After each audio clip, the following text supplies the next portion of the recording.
Saludos, mi gente. Bienvenido a este tu podcast Lucha Legítimamente, donde expandimos el reino, un argumento y una reflexión teológica a la vez. Este que te hable Edward. Y hoy vamos a comenzar con el libro de Apocalipsis. Apocalipsis. Estás bien loco. Sí, Apocalipsis. Yo sé que es un libro que mucha gente le tiene miedo cuando se trata de interpretarlo y estudiarlo. Yo sé que también es un libro bien enigmático. O sea, cuando se habla de Apocalipsis, la gente piensa en el fin del mundo, la gente piensa en bestias saliendo del agua, bestias saliendo de la tierra, muchas cabezas, cuatro jinetes saliendo y devastando todo, muerte, pestilencia, todas esas cosas. Y sí, Apocalipsis habla de esas cosas. Sin embargo, creo que Apocalipsis habla de un tema más allá de los simbolismos que trae. El simbolismo de Apocalipsis apunta a una realidad que se llevó a cabo en el primer siglo. Pero antes de yo establecer mi caso en torno a eso, quiero primero ir a unos términos bastante importantes para poder establecer las bases. Y uno de los temas que quiero traer, o una de las palabras que sale a relucir todo el tiempo cuando se trata de el libro de Apocalipsis, es la palabra escatología. Y tú te preguntas qué es escatología. Probablemente tú que me escuchas o que me estás viendo no eres cristiano o estás curioso en el tema o eres una persona cristiana, mas sin embargo nunca has escuchado esa palabra. La escatología, y aquí pueden ver a Tokio. Tokio es mi sobrina, está mirando la nieve y mirando un montón de cosas, pero yo espero que Tokio no los distraiga para seguir hablando de este gran tema. Y de nuevo, escatología es el estudio del cumplimiento del fin de los tiempos. Repito, la escatología es el estudio del cumplimiento del plan de Dios para el fin de los tiempos. Esto implica que Dios ha trazado un plan de la eternidad pasada a la eternidad presente para poder salvar a un pueblo y para poder traer no solamente salvación, sino también juicio a favor de los que Él ha llamado a salvación. Apocalipsis siempre ha sido el libro para ir cuando se trata de la escatología, mas sin embargo, como toda rama de la teología, tenemos que ir por toda la escritura. Cuando vamos a hablar de una doctrina o de una enseñanza de la escritura, tenemos que utilizar todo el consejo bíblico, toda la Biblia, y no solamente X o Y libro. Si vamos a hablar de la justificación por fe, sabemos muy bien que tenemos que no solamente hablar de Romanos, hablar de Efesios, tenemos que ver qué dice toda la escritura para poder establecer un caso sólido de lo que enseña todo el consejo bíblico sobre ese tema. El problema de hoy en día es que la escatología ha sido relegada a Apocalipsis cuando toda la Biblia se trata de escatología, se trata del cumplimiento del plan de Dios para el fin de los tiempos, para el fin de una era. Y Apocalipsis, siendo el clímax de ese plan, no es el único libro que habla de esto. Sin embargo, vamos a mantenernos en el enfoque de Apocalipsis. Hoy simplemente quiero dar una introducción y quiero ir al paso. Primero, ya hablé de lo que es escatología. Segundo, hay una variedad de interpretaciones, las cuales se han ofrecido al pasar del tiempo, y estas pueden ser en torno a Apocalipsis, puede ser una perspectiva idealista, que básicamente los eventos descritos en el libro de Apocalipsis son de carácter metafórico y alegórico, no literal. La persona idealista usualmente va a ver la lucha entre el bien y el mal de manera cíclica, y eso es lo que representa el libro de Apocalipsis. La historicista es que Apocalipsis presenta un panorama de la historia de la iglesia hasta el fin de los tiempos, y un ejemplo es, usualmente dicen que la iglesia de Éfeso representa a la iglesia primitiva, la iglesia de Mirna representa otra época de la iglesia, etcétera, etcétera. Yo entiendo que a pesar de que no niega la segunda venida de Cristo, no es una interpretación correcta. Está también interpretaciones futuristas, donde todos los eventos en Apocalipsis son del futuro. Sin embargo, eso no sería justo para la audiencia que estaba recibiendo esa revelación en ese momento. Y tenemos otra manera de estudiar o interpretar Apocalipsis, que sería, se dice, preterista, que los eventos de Apocalipsis fueron en el pasado. Hay dos escuelas de preterismo. Está el preterismo parcial, que indica que algunos eventos ya pasaron en el 70, más sin embargo, los eventos que tienen que ver con la segunda venida de Cristo están por suceder. Y está el preterismo completo, donde dice que todo Apocalipsis se cumplió, ya no hay nada más, ya estamos viviendo el cielo nuevo, tierra nueva. Yo entiendo que es una herejía, sin embargo, está en el mercado escatológico o interpretativo. Dada la evidencia interna y alusiones al Antiguo Testamento, la interpretación más consistente, sin entrar en contradicciones con el resto del consejo bíblico, yo diría que sería la preterita parcial. Y sí, va a haber mucha gente que va a resistir eso, pero yo quiero que tengan mucha paciencia y me dejen explicarme. El preterismo parcial simplemente indica de que la gran mayoría de los eventos del libro de Apocalipsis se dieron a cabo en el año 70 o en el siglo I, incluyendo la primera venida de Cristo y la destrucción del templo de Jerusalén en el año 70. Y muchas personas pueden decir, Edward, si eso fue en el 70, ¿por qué dice en Apocalipsis 1:7 que he aquí yo vengo en las nubes o todo ojo le verá? Y bastante, muy buenas preguntas y quiero abordarlas rapidito. Primero es que cuando Apocalipsis habla de una venida en las nubes, la expresión que se usa es la misma que se ha utilizado en el Antiguo Testamento para indicar algún juicio de Dios. Repito, la expresión de Dios viniendo en las nubes, en este caso el Hijo del Hombre viniendo en las nubes, se utilizaba para una venida en juicio. Dios es espíritu y en el Antiguo Testamento ellos no esperaban a ver a Dios en las nubes. Lo que está queriendo decir esto es que cada vez que los profetas utilizaban este lenguaje o esta expresión era para indicar que una nación o comunidad sería juzgada sobrenaturalmente por Dios.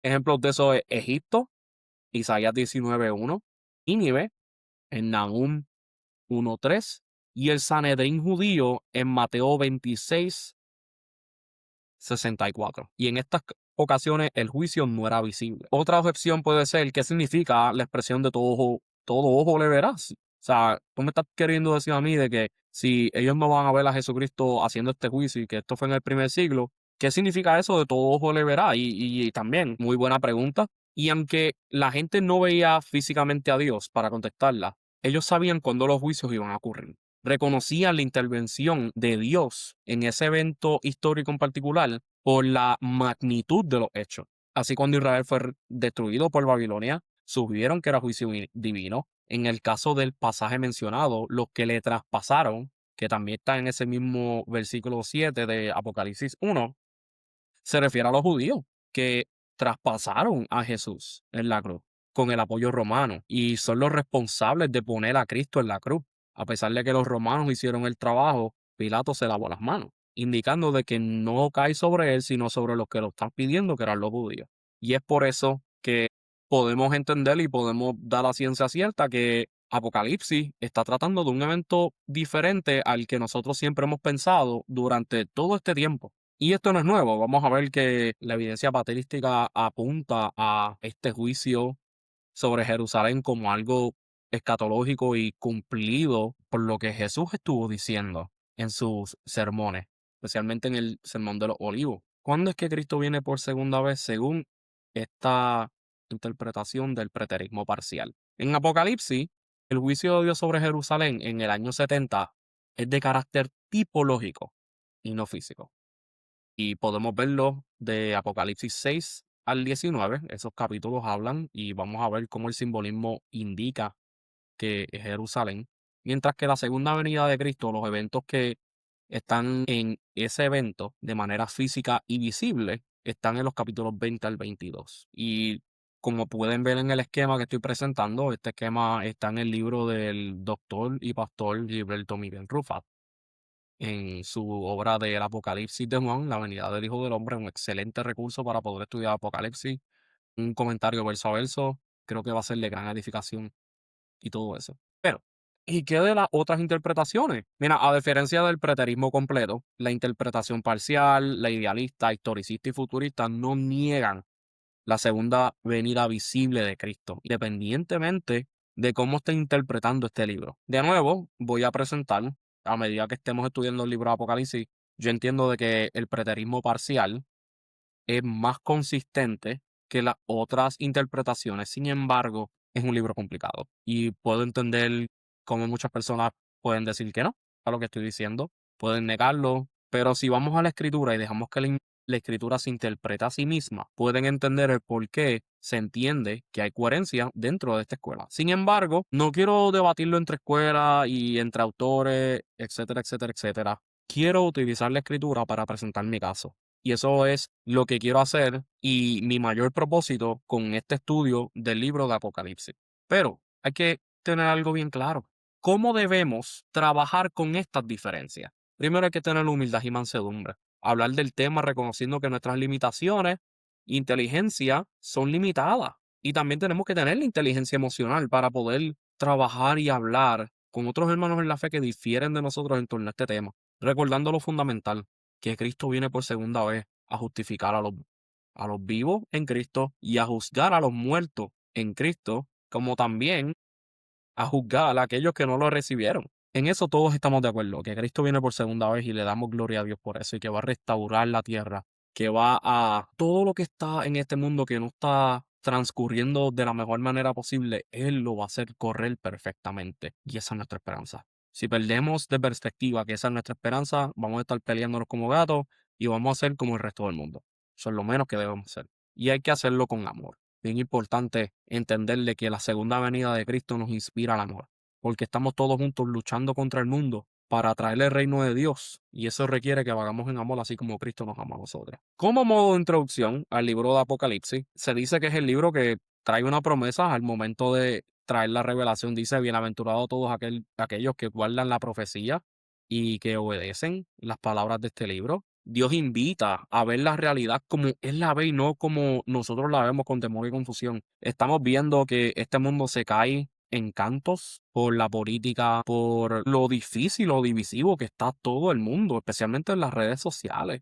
Podemos ver cómo los ecos extremos están en las redes sociales y no hay ningún intento de resolver las cosas con conversaciones civiles y personales. Y eso es algo que debemos nosotros ver como la manera en que este mundo trabaja. Apocalipsis nos dice que esa no es la manera que nosotros trabajamos. ¿Por qué? Porque Dios es rey, Cristo es rey, pese a todo lo que esté pasando, y Él es soberano, y Él está íntimamente trabajando con nosotros. Anuncia también Apocalipsis el fin del antiguo pacto y el inicio sólido del nuevo pacto. Y como modo de ejemplo y spoiler, cuando uno lee Apocalipsis 17 al 19, podemos ver del 17 al 18 que una ramera cae y luego de que esa ramera cae, se levanta una esposa que se casa con el cordero. Cuando uno ve esos antítesis, puedes ver de que Dios está haciendo un cierto tipo de transición. Y Apocalipsis, al igual que el resto de la escritura, habla de que, especialmente la epístola a los hebreos, de que hay una transición del antiguo al nuevo pacto que se da en el primer siglo, que culmina con la destrucción del templo. Y el propósito de nosotros hacer esto, de estudiar este libro de Apocalipsis, es advertir a la iglesia sobre el juicio.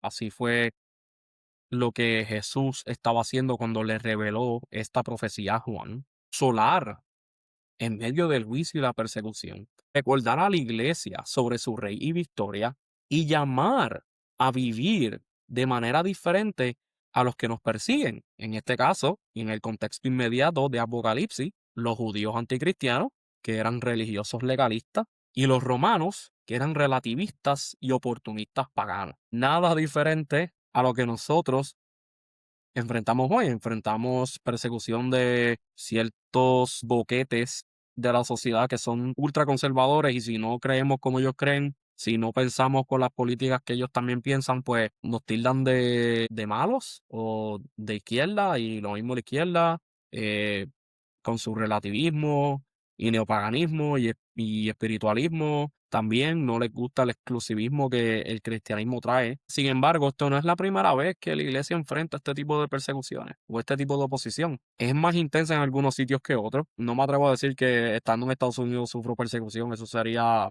bien ridículo si ustedes me preguntan. Pero sí enfrentamos oposición. No persecución explícita, pero sí oposición. Yo creo que esa sería la mejor manera de describir lo que está pasando en la sociedad hoy. Uno de los retos, o muchos de los retos que podemos enfrentar estudiando Apocalipsis es las interpretaciones alegóricas o futuristas, orgullo teológico, y quiero ser bien claro en esto: el hecho de que alguien esté seguro de una interpretación no significa que esté siendo orgulloso, simplemente está siendo seguro de lo que está hablando. Y quiero que no malinterpreten mi seguridad con orgullo. Y si suena orgulloso, discúlpenme. Muchas exégesis, pero poca aplicación teológica, pese a que el exégesis es sumamente importante. El dejar que el texto hable y que no impongamos nuestras ideas al texto, sino que el texto moldee nuestras ideas, eso es algo que se tiene que hacer. Sin embargo, ¿cómo podemos aplicar esa exégesis a nuestra vida? Yo creo que eso es bien importante. Muchas veces nos enredamos en las complicaciones teológicas y no hay nada para nuestro corazón. Y yo creo que Dios no intentó que nosotros hiciéramos exégesis sin abrir nuestro corazón a lo que Él quiere decir a nosotros en el día de hoy. Y también, y bien importante, el reto mayor es no saber del Antiguo Testamento. Si no sabes del Antiguo Testamento, se te va a hacer bien difícil interpretar, estudiar o leer Apocalipsis. Porque el libro que más alusiones hace al Antiguo Testamento es Apocalipsis por 200 o 300 pasajes. Creo que 300 serían demasiado, pero alrededor de 200, 250 pasajes del Antiguo Testamento se están citando para describir lo que Juan está viendo. Y es por eso que debemos conocer el Antiguo Testamento. Toda escritura, siendo el Antiguo Testamento y el Nuevo Testamento, es palabra de Dios. Y nuestra interpretación de Apocalipsis no debe contradecir lo que todo el consejo bíblico dice. No podemos hacer que nuestras interpretaciones contradigan la escritura, porque si no, estamos haciéndole un servicio flaco a lo que la escritura ha enseñado de manera armoniosa al pasar de los tiempos. Para nosotros poder hacer eso, tenemos que entrar a lo que el pastor Rufat dice en su libro y lo que siempre se ha dicho en la Reforma Protestante, y es que la escritura interpreta la escritura, la analogía de la fe. Si vemos pasajes difíciles, debemos ir a los pasajes más claros de la misma escritura para partir de ahí y luego ver qué está pasando con ese pasaje difícil o contradictorio a otro para poder traer armonía al texto. Y si no sabemos del Antiguo Testamento, vamos a correr el riesgo de contradecir la escritura utilizando Apocalipsis. El hagiógrafo o escritor sagrado es el apóstol Juan, hijo de Zebedeo, que era discípulo interno de Jesús, y es el mismo autor del Evangelio de Juan. Bien curioso, los evangelios sinópticos todos tienen un discurso de los olivos o una sentencia de Jesús hacia el templo de Jerusalén y el liderato judío. El Evangelio de Juan no tiene un discurso de los olivos, mas sin embargo, sí tiene el Apocalipsis de Juan. ¿Qué quiero decir con esto? Que el Apocalipsis de Juan es el discurso extenso del Monte de los Olivos de los Evangelios sinópticos. El lenguaje apocalíptico que Jesús utiliza, que es propio del Antiguo Testamento, y el lenguaje apocalíptico que Juan está utilizando y que fue revelado por Jesucristo mismo, habla de un mismo evento. Lo único que Juan lo habla con lujos y detalles porque lo está recibiendo de manera explícita. Una de las cosas que vamos a ver es que hay unas fechas que se dan para el libro de Apocalipsis y están en motivo de debate. Está la fecha tardía, que es en el 95 después de Cristo. Está la puso Ireneo de Lyon, pero el problema es que Ireneo de Lyon, en cuestión a fechas históricas, pese a que es un padre de la iglesia respetado, tiene problemas con las fechas y la historia. Cosas que él dice que Jesús nació en el año 30, cuando en el año 30 fue 33 fue que Jesús murió.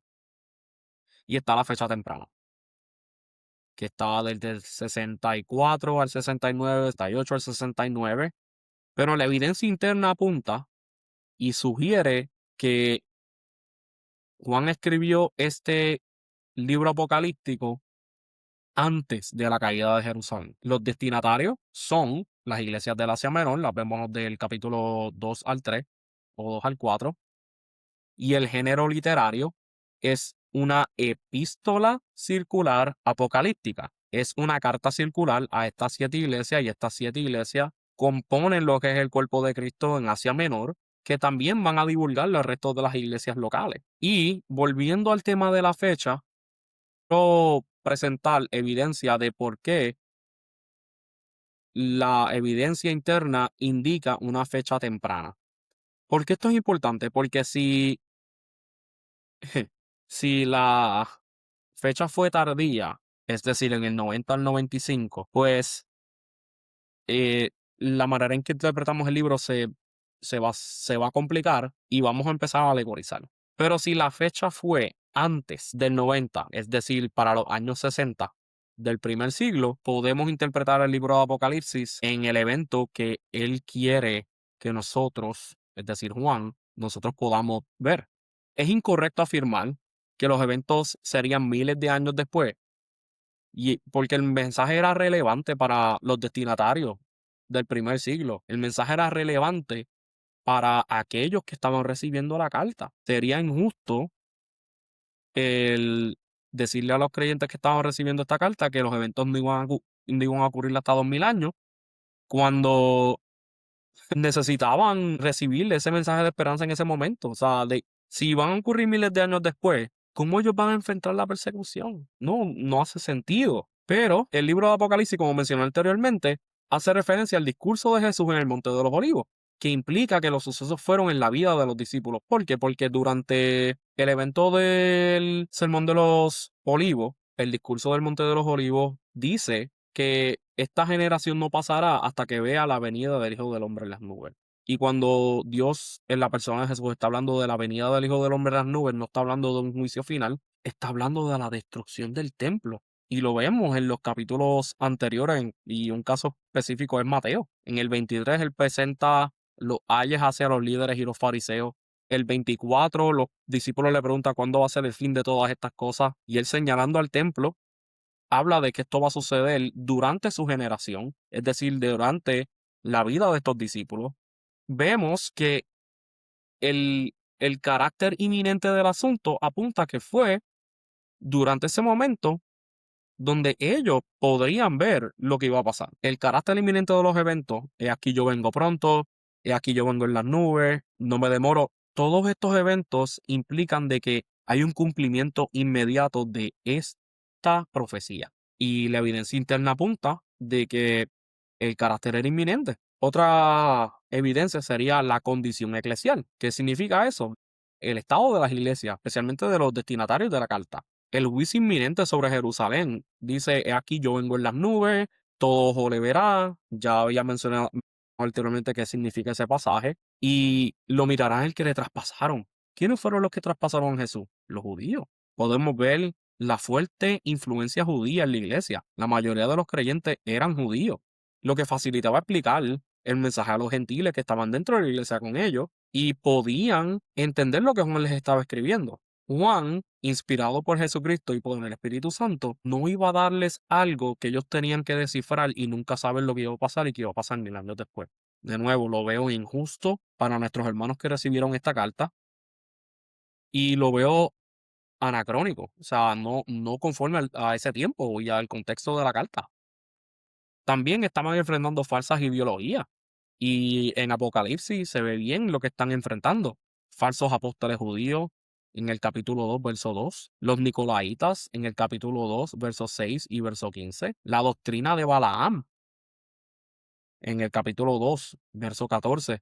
Y la doctrina o las acechanzas o los trucos de Jezabel en el capítulo 2, 20. Quiere decir que estas falsas ideologías venían también de la sinagoga de Satanás, donde dicen ser judíos pero no lo son. Los enemigos del primer siglo del cristianismo eran los judíos no creyentes, y eso se ve a través de todo el libro de los Hechos. Es también los que se les acusan de haber crucificado al Mesías, de haber perseguido a la iglesia y de haber violado el pacto antiguo.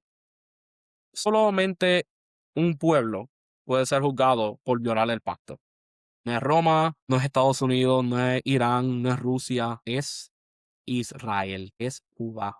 Otra evidencia es la fuerte influencia judía que había en la corte de Nerón. Se dice que habían calumniadores maliciosos que eran asesores judíos de Nerón. Ellos fueron persuadidos a perseguir la iglesia por estos calumniadores malintencionados. También dice, según el doctor Leon Hardy, que la esposa de Nerón, Pompea Sabina, era una proselita judía, que ella sabía muy bien lo que estaba pasando en el primer siglo con el cristianismo y el judaísmo, que nos da la evidencia de que Nerón pudo haber sido esta persona que estaba persiguiendo a los judíos, es decir, a los cristianos judíos y a los cristianos gentiles, porque estaba siendo influenciado por una corte donde habían asesores judíos o simpatizadores del movimiento judío y de su comunidad. Y otra evidencia que podemos ver, y esta es externa, pero que es bien relevante, es la misión evangélica de Juan después de su exilio en Patmos. En Apocalipsis 10:11 vemos que a Juan se le dice que luego de que todo eso pase, que vaya a las naciones y predique. Y eso sería imposible para Juan hacerlo a su vieja edad, en el año 80-95. Iba a ser imposible si la carta se escribió en el 95. ¿Por qué? Porque Juan ya era bien anciano para el año 90-95.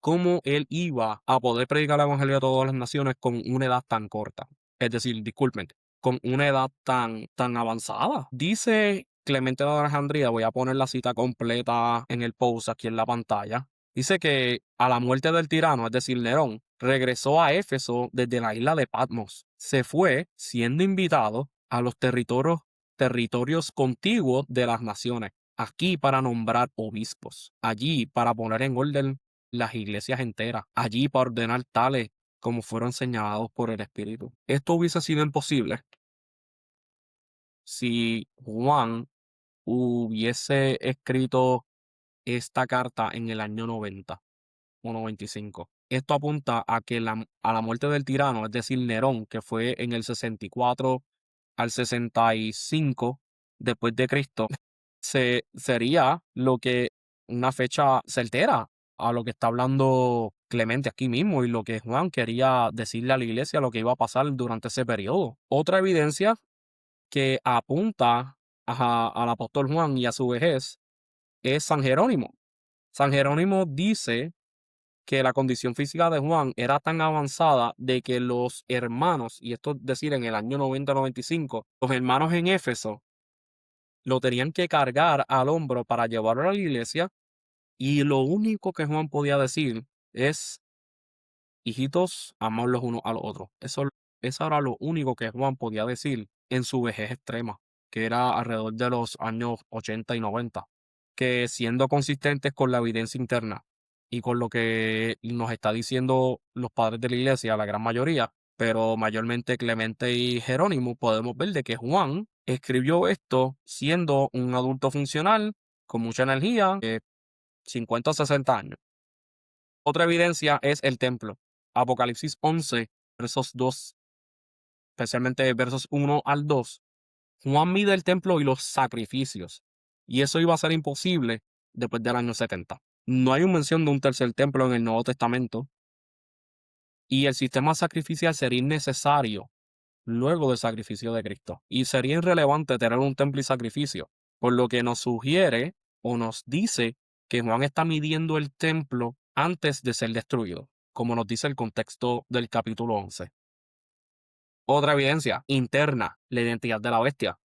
Juan utiliza el sistema de valor numérico del alfabeto hebreo para nombrar el título y nombre de la bestia, de Salnerón.